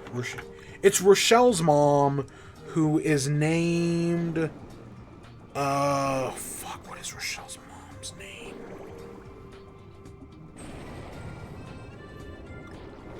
Her name is... Vanessa. I knew they were... Because, you know, Frank, you know, wants love, but he doesn't know if he's ready. And I kind of... And Vanessa, you know, meanwhile, she's a single mom with a kid. And they're clearly building up something there. So they don't, like, get together by the end of the episode. But you kind of see where it's gonna go. I did see that coming. There is a part of me, though, that kind of wished we got more of the kids and less of the adults. Like, I get the coach. I totally get the coach. I think that was a good place to end on, even if I was a little worried at first. But I didn't need Frank and Vanessa. I feel like you could have cut out that romantic subplot, especially because I feel like the stuff with Rochelle and the mom is way more interesting. Like, okay, so where the mom and Vanessa and Rochelle had left off, you know, Rochelle was at a gas station. She called her mom to pick her up. The mom comes and picks her up and is like, oh, we've got to have a talk. We don't see the talk. Maybe it was in the previous episode and I'm just forgetting about it. We don't see the talk between mother and daughter. And I don't know why they skipped that. That was a very, like, important moment, clearly, between them. Because, you know, Rochelle, you know, can she afford to continue playing softball? Does, you know, the mom explain to her daughter about her new job and everything? We don't really find all that out. Like, I feel like there's, like, a scene missing between them. And again, it might have been there and I'm just completely like missing over it or forgetting it, but I don't think there was. I feel like there's just a scene missing between the mother and the daughter that we should have seen, that I'm kind of surprised we didn't see. Because they clearly build up to the fact that it's going to happen, but because the final episode is, you know, mostly from the coach's perspective, we don't really get to see it. I mean, yes, in the final episode, we do get to see a little bit from all the kids' perspectives, you know. But it's still, I wanted more. I feel like there was something missing there. And yeah, the episode, of course, the episode, you know, the show's called Win or Lose. At the end of the season, we don't actually know whether or not the kids won or lost the softball game. Like, it can kind of go either way, depending on how you want to read it. They don't actually give us the answer. But I'll be honest, I'm not too beat up over it. Like, yeah, would it have been nice? Maybe, but it's kind of like Inside Out, where it's like, yeah, does it look like Riley probably got into the hockey team?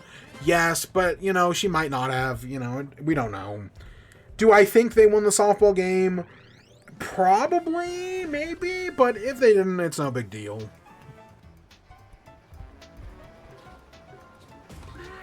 And yeah, that's where the episode ends. They're at, like, you know, they're getting pizza. And, you know, it all ends on a good note. It's a Pixar show. The last thing I'll say about this show, I would love to see someone edit it in chronological order. I would love to see this entire show done as if it was a movie. You know, re-edit it in chronological order. You'd have to obviously make some editing decisions over what variations of which scenes to use. But I think that'd be interesting. The way the show's structured, where you don't really see the final game until the final episode, I feel like if this had been in chronological order, it definitely wouldn't have been as good of a show. But I feel like there's something there that I would be curious to see. I don't know, just something to throw out there. That, you know, maybe do the show in maybe, you know, kind of like how someone edited Infinity War and Endgame together to make one giant, like, 6-hour movie. I'd love to see someone edit this show together to make one giant chronological movie. I think that'd be interesting to see. Will we actually get that? I have no idea. But I could see someone taking that on as a project. Not me, obviously, but somebody.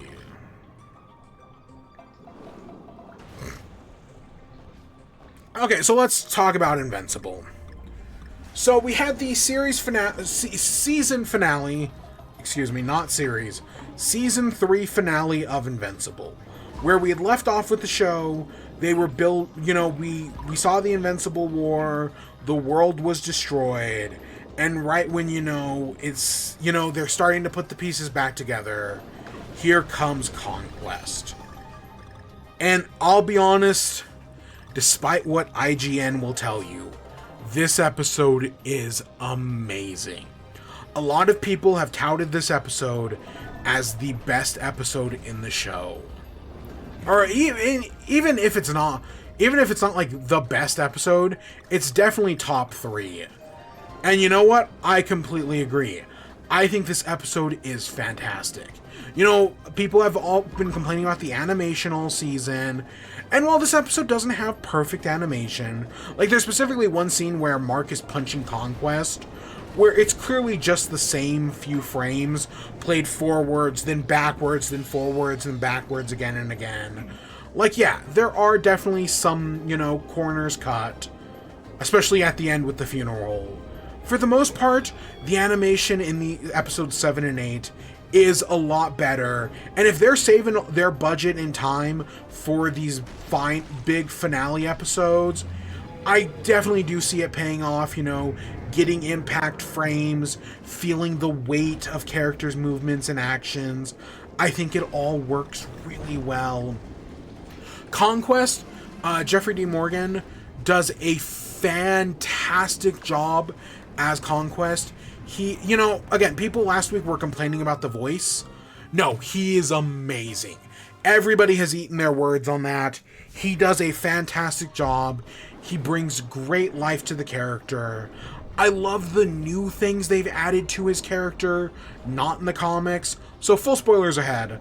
The whole him making a heart out of blood and blowing it at Mark, not in the comics. You know, because in the comics, the big thing is, you know, he wants to fight. That's his deal. He just, you know, he likes to beat people up. He's in it for the fun of the fight. And so him, like, basically, I described it as him being a romantic. You know, he's a fighter, but he's also a romantic. He'll rip you in half, but he'll do it in a romantic way.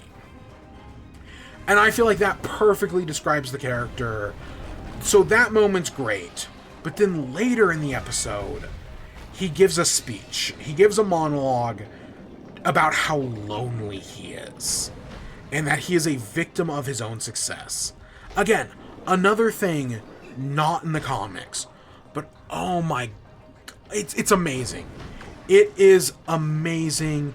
A fantastic moment that truly... Like, Conquest is already interesting because he's different than a lot of the other antagonists Mark has fought. Right? He's in it for the thrill of the kill. Whereas, you know, like, other characters have, like, motivation. Like, even, like, Powerplex. You know, he just wants revenge. He's vindicated in his own weird ways. Or, you know, Angstrom Levy is very personal with his revenge. Nolan is, you know, holding up the ideals of the Veltrum Empire. Whereas Conquest just wants to fight. He loves fighting. He both likes kicking ass, but he also has no problem with getting his ass kicked. I saw someone bring up the fact that they thought, you know, Conquest gives his lonely speech, and then they thought he was going to unzip his pants and take it from Mark. You know, take his butthole virginity. And can I be honest? The way Conquest is written in this episode, I could see it. Like, I could see that, you know? Again, he's a romantic. So I think this is a fantastic episode. Everything about it works so well. We see Oliver, right? He gets to fight Conquest, and he loses immediately. He almost gets ripped in half, but that you feel that. You feel, Eve comes out, and, her fight scene again. So a lot of complaints people have had with Eve this season is that all she does is the whole pink wall thing. Like, her biggest attack is her pink wall, which she just does over and over again. The only one real exception is when she made, Powerplex sticky 2 episodes ago. So to see in this episode, you know, she busts out power armor. She does, like, wrecking balls and hammers. Eve definitely, like, it's not perfect, obviously, but they've definitely made Eve a little bit more interesting in this episode. You know, we're still not fully there. Like, the whole thing with her changing the air density is very interesting. So I still, feel like there's still definitely a lot more they can do with Eve's powers. For the most part, they've just stuck to what they've done in the comics. But I hope they do go above and beyond. I really hope they, take that criticism and are like, yeah, let's do more with Eve. But she dies in the episode, and I think it was IGN's, because I did read IGN's review, and most of their review is bullshit, you know, like, they complain that, they complain that Conquest wasn't properly set up, that he just kind of shows up, but that's completely forgetting the fact that, one, you see Conquest in the Season 1 finale. When Nolan is talking about the Viltrumite Empire, you see Conquest. He's one of the characters shown. And then he was mentioned at least twice last season. So right, IGN's just blatantly wrong there. But another thing they brought up is that when Eve dies, you don't feel the weight of Eve's death because we just know Cecil has the power to bring people back from the dead. And that's just blatantly wrong. Yes, Cecil has brought back the immortal multiple times. But that's because he's immortal. Everyone else in the Guardians of the Globe, they died, and they stayed dead. The only other character who's died and come back is, from Cecil is Donald.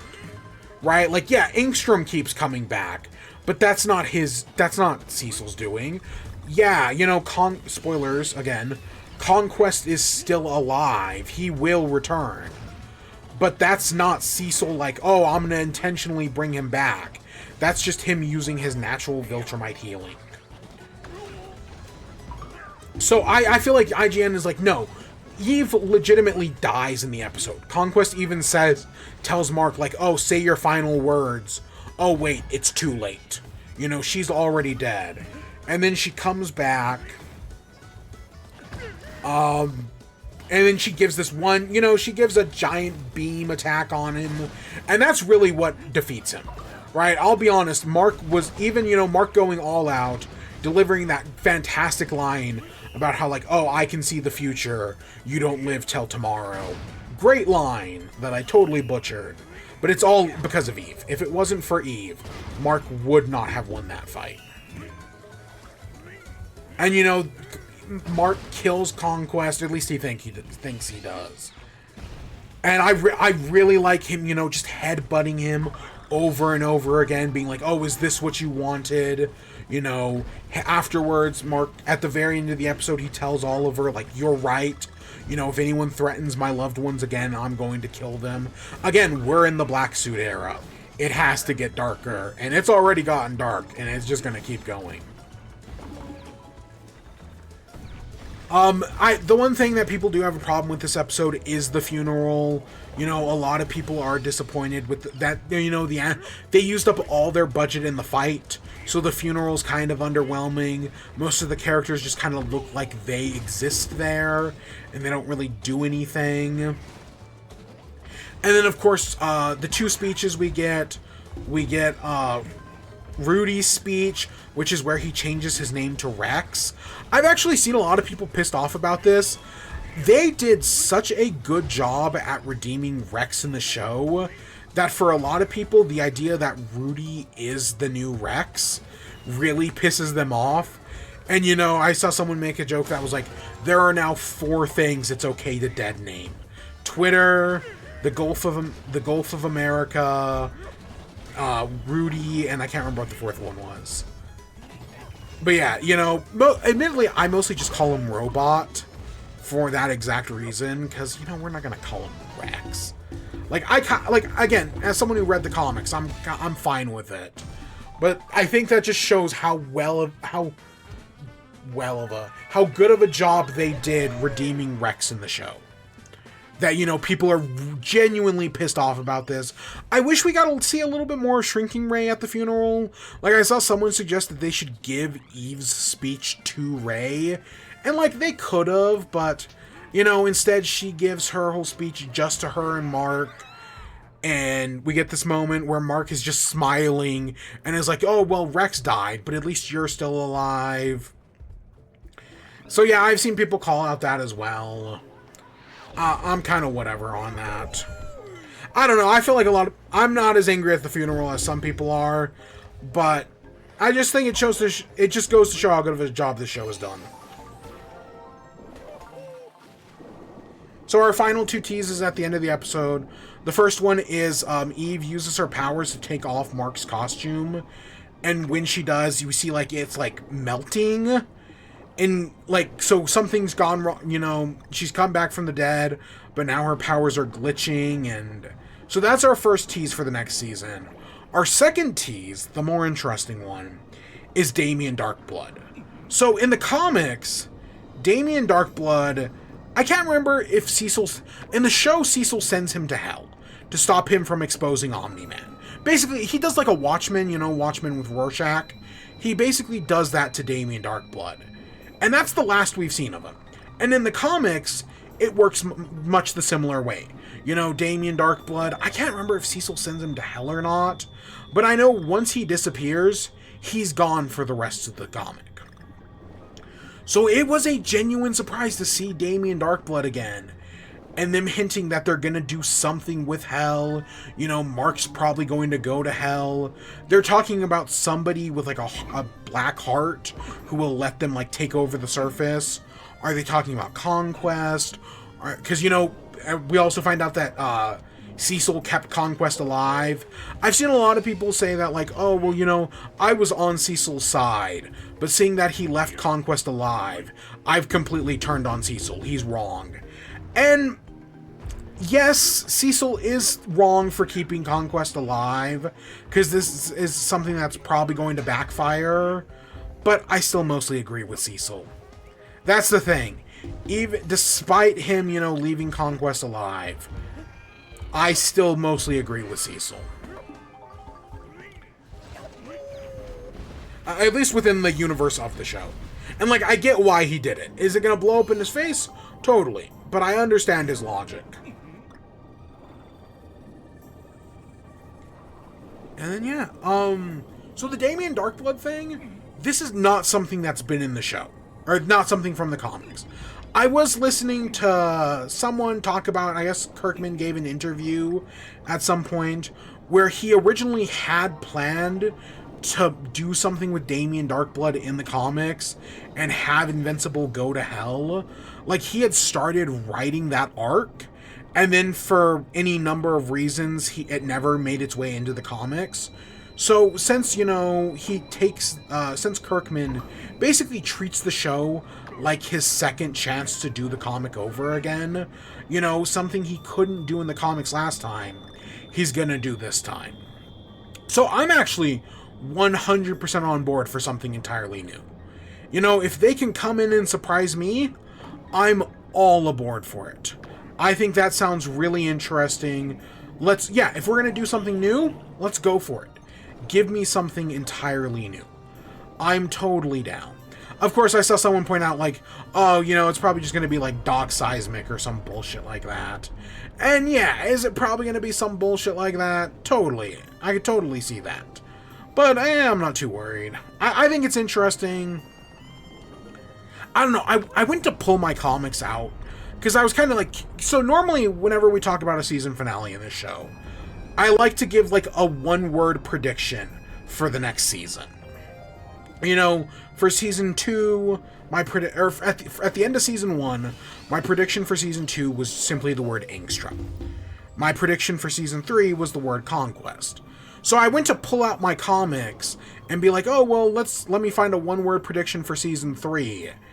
And I'll be honest, I couldn't find I just bought the compendium, right? There are 3 compendiums that collect all 144 issues. I bought those back in the day, and I cannot find the first 2. I found the third one, right? The third one, which I bought when the first season of the show started airing. But I cannot find the first 2. I have no idea where they are. So I'm going to have to keep looking for those. But I have the third one. I actually have it right here. Yeah, I have it right here. It's a big, chonky book. I actually don't know where it starts. Starts at chapter 97. Okay. I'm assuming everything from this third compendium, I'm assuming is going to be seasons 5 and 6. I still stand by, we're about halfway through the comic, so I think, you know, we've got 3 more seasons left, and I'm gonna guess this compendium is the final half of season 5, and then the entirety of season 6. That's, if I had to make a guess, that would be my guess. But admittedly, I'm a little rusty as it's been a while. So if I had to make a one-word prediction for season 4, let's just go ring. I'm gonna go ring. R-I-N-G. That's it. That's my one-word prediction for season 4. I don't know. We'll see how it plays off. But that's my one prediction.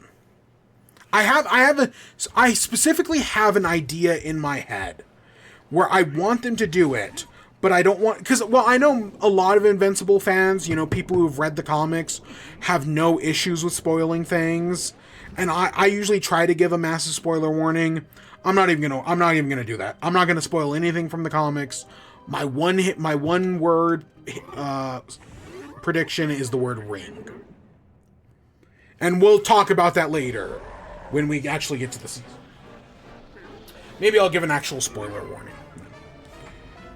So I guess that takes us to the outro. You know, we're here at the World 2 boss.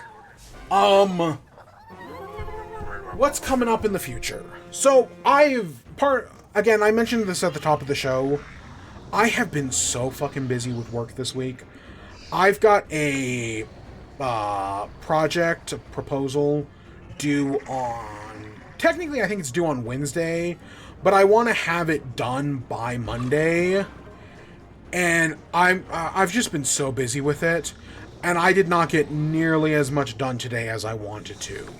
So I've still got plenty of work to do on it.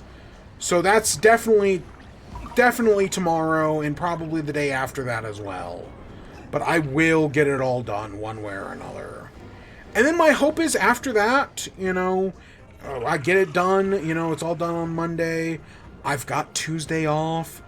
I think we're going to do Zelda then. I know I kind of mentioned that, you know, after I get this whole proposal done, we're going to do Echoes of Wisdom. Because I wanted to do Echoes of Wisdom sometime in March. And so I think with the project done, I'll finally have time, you know, where I can relax, we can do some Zelda, and I think Echoes of Wisdom should only take like 2 streams. That's kind of my hope at the moment, is I can do the entire game in like 2 streams, because it's not that long a game.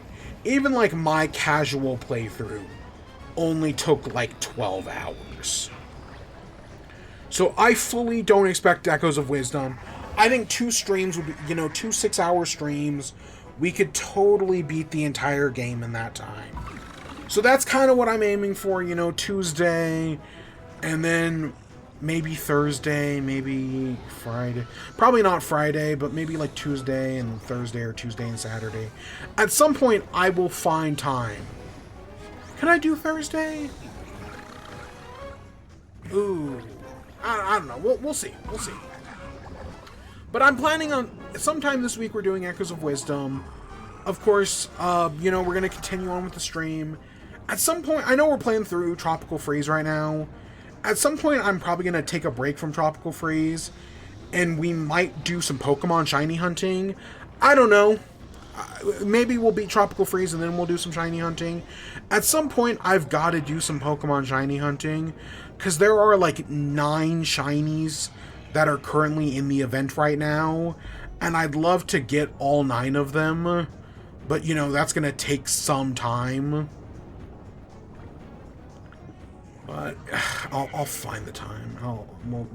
We'll figure it out. Because sometimes shinies can go really quick. Other times they can take forever. It just depends on how lucky we are. Speaking of Pokemon, I've been not watching, but like listening to Nick and Andy from Kinda Funny. Nick has been doing a Nuzlocke of Pokemon. I think they're playing Soul Silver. Oh my! I think they're calling it the Nick Lock. It is so entertaining. They did like a 3. If you didn't, so they originally did Fire Red and Leaf Green. And admittedly, I did not watch their Fire Red and Leaf Green streams, but I watched the highlight reel. And the highlight reel, which is like 3 hours long, is super entertaining. And then immediately, like the next week, they started Soul Silver. And they're currently, I want to say they're like 4 gyms in, or they're almost 4 gyms in. And it's, you know, there are tons of things that are going wrong, tons of issues, but it's so entertaining. Is there a part of me that wish they were making a little bit more progress? Yeah, probably, but, you know, it's not going to kill me if they don't. But yeah, they're multiple hour-long streams, so it's one of those things that I've totally only had time to put on in the background. But as something I have put on in the background, it is so entertaining. It is so very entertaining. I'm currently behind, like, I think I missed Friday's stream. So at some point I will have to get caught up. I might even be 2 streams behind, honestly. But it's, oh my gosh, it is so good. The other thing is so we've been doing, you know, we made a Mario Kart game last week. We made a Pokemon game, or a Mario game this week, excuse me. At some point, I'm going to take those and make them into highlight reels and upload those on YouTube. And my hope is to get both of those done, the one from today's stream and the one from last week's stream done, sometime, you know, with it before the Switch 2 event. So that is my goal at the moment. I don't know when that's going to happen, but I'm going to try and get that done before the Switch 2 event. Hopefully I'll be able to get one out this Friday and next Friday. And then the actual event's the week after that. I don't know if we're going to have another topic of the show next week. You know, I wanted to do a Pokemon, or I wanted to do a Mario Kart 1. I wanted to do a 3D Mario game 1. Those were kind of the only two I had planned.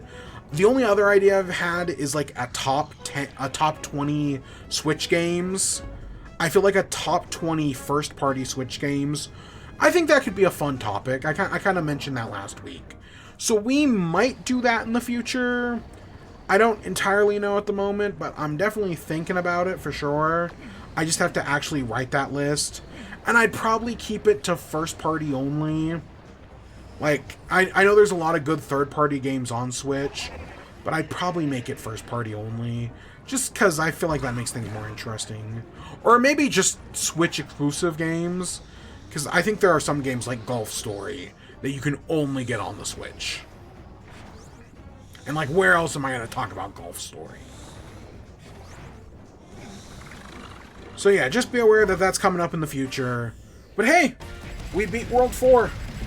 I think we only have 2 left. I think we got World 5 and then World 6. And World 6 is Donkey Kong Island. So, yeah. And I think the next World 5 has to be the Popsicle World. Which, if I remember, the Popsicle World was my favorite in my memory. I think this has to be the Popsicle World.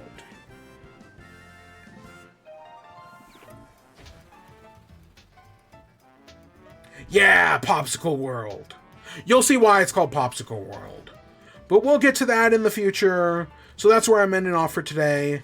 I hope you all enjoyed. Stay tuned for more. Till next time. Peace.